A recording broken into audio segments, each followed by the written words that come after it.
السلام علیکم ورحمۃ اللہ۔ محترم ناظرین و سامعین، علمی گلدستہ یوٹیوب چینل پر آپ کا خیر مقدم ہے۔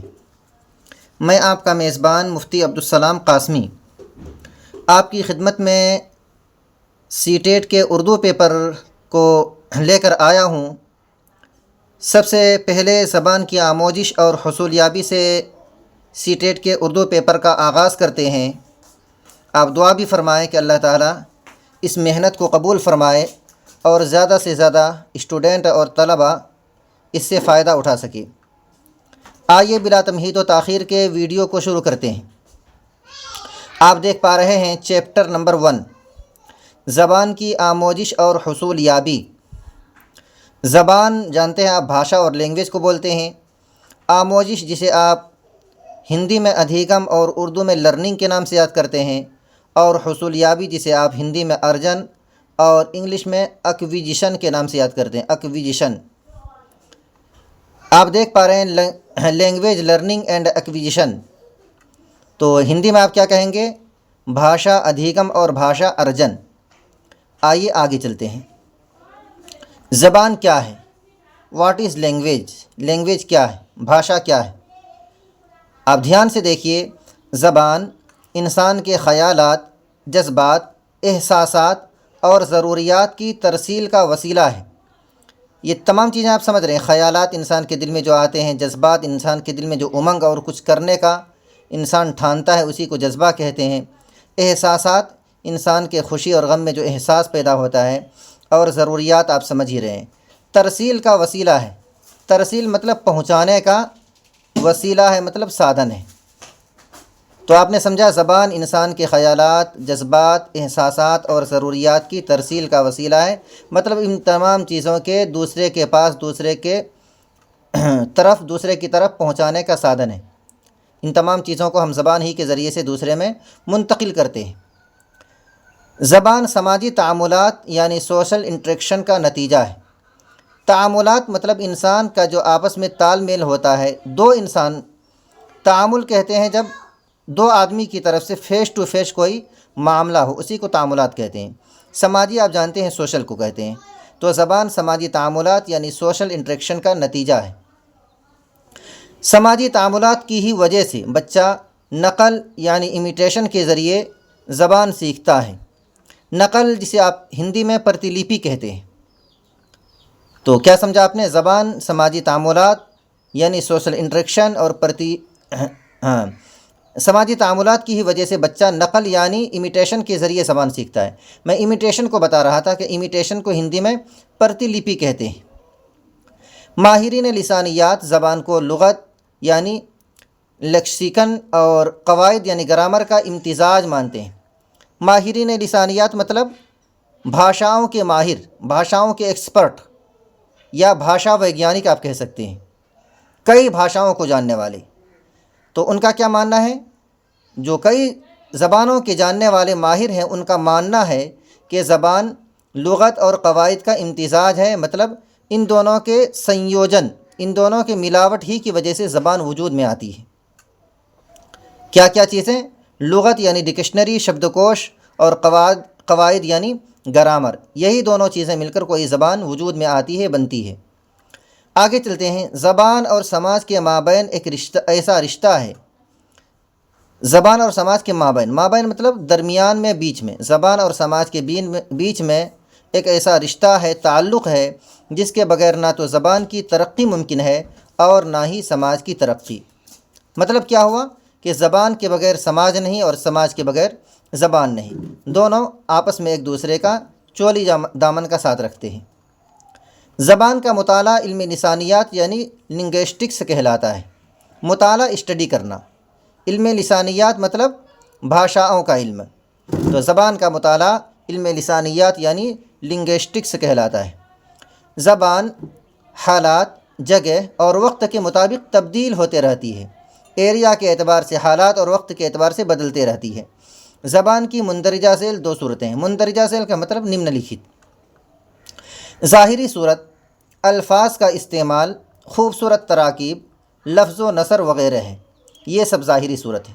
الفاظ کا استعمال مطلب ورڈ کا یوز کرنا، شبدوں کا پریوگ کرنا، خوبصورت تراکیب مطلب اچھی طرح سے ان کو آپس میں ملانا، تراکیب کہتے ہیں ایک لفظ کو دوسرے لفظ سے ملانے کو، لفظ آپ سمجھ رہے ہیں شبد، اور نثر کہتے ہیں کہانی وغیرہ کو۔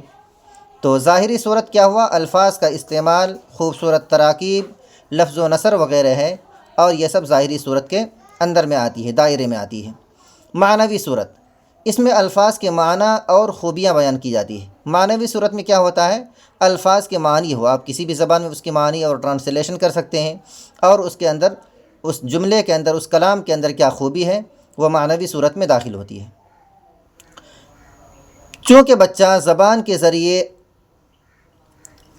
زبان کے ذریعے ہم اپنے جذبات، احساسات اور خیالات کا اظہار کرتے ہیں، اس لیے زبان کی کیفیت کم و بیش انسان و حیوان دونوں میں پائی جاتی ہے۔ یہ بات آپ خوب اچھی طرح سمجھ رہے ہیں کہ جس طرح ہم اپنے جذبات و احساسات کو اپنی زبان کے ذریعے بولتے ہیں، جانور بھی بسا اوقات آوازیں نکالتا ہے، بھوک کے وقت الگ آواز، پیاس کے وقت الگ آواز، اور جانوروں کا پالنے والا، اس کا مالک، اس کی آواز کو اور ان کے اشارے کو سمجھتا بھی ہے۔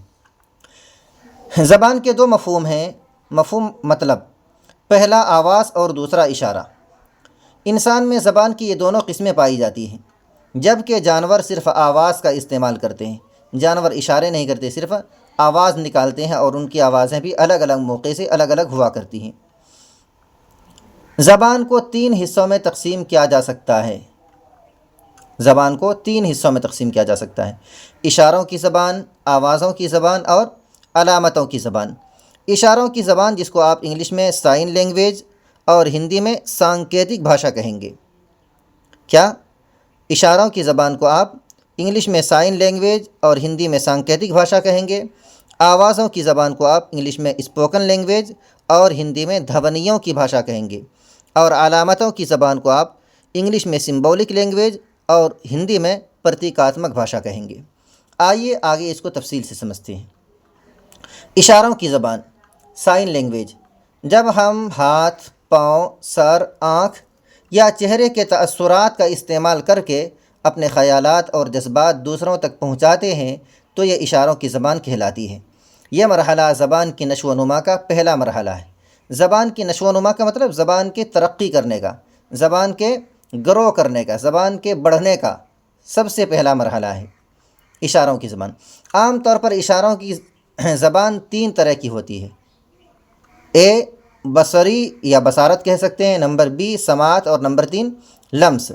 بصارت کہتے ہیں دیکھنے کو، سماعت کہتے ہیں سننے کو، اور لمس کہتے ہیں چھونے کو۔ آئیے مثالوں کے ذریعے سمجھتے ہیں۔ نمبر اے، بصری یا بصارت، جسے ہم آنکھوں سے دیکھتے ہیں، جیسے چہرہ، آنکھ، بھوں کی جنبش، ہاتھ وغیرہ۔ مطلب ہم چہرے سے کبھی اشارے کرتے ہیں، کبھی آنکھ سے کرتے ہیں، کبھی بھوں سے۔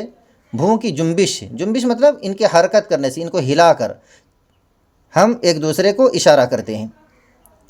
نمبر بی سماعت، یعنی اشاروں کی زبان، اشاروں کی آواز جنہیں ہم سنتے ہیں، جیسے ہارن، سائرن یا سائرن بجانا، دستک دینا، چٹکی بجانا وغیرہ۔ ان سے بھی آدمی کے جذبات کو، احساسات کو سمجھتا ہے کہ آدمی اگر ہارن بجا رہا ہے تو اس کا مطلب کیا ہے، سائرن بجانے کا مطلب کیا ہے، اور دروازے پر دستک دینے کا مطلب کیا ہے کہ دروازہ کھولیے۔ چٹکی بجانے کے الگ الگ، ان تمام چیزوں کے الگ الگ مطالب ہوا کرتے ہیں، آپ ان کو خوب سمجھتے ہیں۔ لمس یعنی چھونا، یعنی چھو کر اشارہ کرنا، جیسے چکوٹی کاٹنا، جس کو ہم کہتے ہیں چٹی کاٹنا، چکوٹی کاٹنا، ہاتھ دبانا، کوہنی مارنا وغیرہ وغیرہ۔ ان کے ذریعے بھی ہم کیا کرتے ہیں، ایک دوسرے کو اشارہ کر کے اپنے دل کے جذبات و احساسات سے باخبر کرتے ہیں۔ تو یہ کیا، کتنی قسمیں تھیں ان کی؟ 3 قسمیں تھیں۔ اشاروں کی زبان کی 3 قسمیں: نمبر 1 بصارت، نمبر 2 سماعت، اور نمبر 3 لمس، یعنی دیکھ کر، سن کر اور چھو کر بھی ہم اشارہ کرتے ہیں۔ آگے چلتے ہیں۔ ذو لسانی یعنی بلنگول، جسے آپ ہندی میں دوی بھاشک کہتے ہیں، اور کثیر لسانی مطلب ملٹی لنگول، جس کو آپ ہندی میں بہو بھاشک کہتے ہیں۔ یاد رکھیے گا، ذو لسانی کو انگلش میں بلنگول اور ہندی میں دوی بھاشک، اور کثیر لسانی جس میں کئی زبانیں شامل ہو اس کو انگلش میں ملٹی لنگول اور ہندی میں بہو بھاشک بھی کہتے ہیں۔ ماحول میں اشارات کی زبان اہم رول ادا کرتی ہے۔ اہم رول کا مطلب کہ اشاروں کی وجہ سے کتنے لوگ ہی استفادہ کرتے ہیں۔ آپ اگر چوراہے پر جا کر دیکھیں تو وہاں پر اشارے موجود ہیں، کبھی گرین لائٹ جلتی ہے، کبھی ریڈ لائٹ اور کبھی یلو لائٹ جلتی ہے۔ گرین لائٹ اشارہ ہوتا ہے کہ راستہ کلیئر ہے، آپ آگے جا سکتے ہیں۔ ریڈ لائٹ اشارہ ہوتا ہے کہ نہیں، آگے ٹریفک جام ہے، آپ رک جائیے۔ تو یہ تمام کی تمام چیزیں اہم رول ادا کرتی ہے، اور اتنے صبح سے لے کر شام تک صرف ان لائٹ سے ہزاروں نہیں لاکھوں لوگ استفادہ کرتے ہیں اور اپنی جان کی حفاظت کرتے ہیں۔ تو اسی لیے کیا کہا کہ ماحول میں اشارات کی زبان اہم رول ادا کرتی ہے۔ اشارات کی زبان کا کمزور پہلو یہ ہے کہ اس کے ذریعے مجرد تصورات یعنی ابسٹریکٹ کانسیپٹس پیش نہیں کیے جا سکتے۔ اشارات کی زبان کی کمزوری کو کس طرح بتایا کہ اس کے ذریعے مجرد تصورات، صرف وہ باتیں جو آپ کے ذہن میں ہیں، الگ سے خارج میں اس کا کوئی وجود نہیں ہے، اس کو آپ نہیں سمجھا سکتے۔ با، آوازوں کی زبان، جسے ہم اسپوکن لینگویج کہتے ہیں۔ زبان کا سیکھنا ایک اکتسابی عمل مطلب ایکویزیشن پروسیس ہے۔ بچے کا اپنے گرد و پیش میں بچے کا اپنے گرد و پیش جن جن لوگوں سے سابقہ پڑتا ہے وہ کوئی نہ کوئی زبان بولتے ہیں۔ بچہ انہیں نقل کر کے آوازوں کو دہرا کر زبان سیکھتا ہے اور اس پر دھیرے دھیرے مہارت حاصل کر لیتا ہے۔ ساری باتوں سے ہم واقف ہیں کہ بچہ زبان کیسے سیکھتا ہے۔ نمبر تا، علامتوں کی زبان، سمبولک لینگویج۔ جب کسی آواز کو کسی مخصوص علامت سے ظاہر کیا جاتا ہے، انسان آواز نکالے اور اس کے لیے خارج میں الگ میں دھراتل پر کوئی مخصوص علامت بھی ہو، تو وہ لفظ یا آواز اس معنی کے لیے علامت بن جاتا ہے اور تحریر کی شکل لے لیتا ہے۔ آپ مثال سمجھ سکتے ہیں، اگر ہم با لکھیں اس طرح سے، کیسے ہم اس طرح سے با لکھیں اور صرف بولیں، با کو لکھیں نہیں، تو انسان نہیں سمجھے گا کیا ہوتا ہے با، ہم کس طرح سے با کو ادا کریں، کس طرح با کو سمجھائیں۔ تو اسی بات کو سمجھایا ہے کہ انسان کی آواز کے لیے خارج میں ایک مخصوص علامت ہونی چاہیے، تبھی انسان کی آواز والی زبان کام کرتی ہے۔ دوبارہ اس کو دیکھتے ہیں، علامتوں کی زبان۔ جب کسی آواز کو کسی مخصوص علامت سے ظاہر کیا جاتا ہے، جیسے میں نے با کی مثال دی، تو وہ لفظ یا آواز اس معنی کے لیے علامت بن جاتا ہے۔ با آپ لکھیں گے یا با بولیں گے تو انسان کے ذہن میں خود وہ با والی شکل آ جائے گی اور تحریر کی شکل لے لیتا ہے۔ تحریری شکل زبان کی ایک مستقل شکل ہے۔ مستقل مطلب دائمی، کنٹینیو والی۔ تحریری زبان آوازوں کے بغیر ادھوری ہے۔ کیا بتا رہے ہیں؟ صرف آپ تحریر کریں، کسی چیز کو لکھیں اور آواز نہ دیں، اس کو کوئی نام نہ دیں، تو پھر وہ ادھوری رہے گی۔ لوگ اس کو کس نام سے پکاریں گے؟ وہ تحریر جو آپ نے لکھی ہے اس کو کیسے پکاریں گے؟ اس سے کیا سمجھیں گے؟ تو اسی لیے کہا کہ تحریری زبان میں جب تک آواز شامل نہ کیا جائے اس کے بغیر وہ ادھوری ہے۔ مجھے امید ہے کہ اس مختصر سے ویڈیو کو آپ نے پسند کیا ہوگا، تو آپ ہمیں کمنٹ میں بتائیں کہ ہمارے پڑھانے کا یہ طریقہ، ہمارے پڑھانے کا انداز آپ کو کیسا لگا۔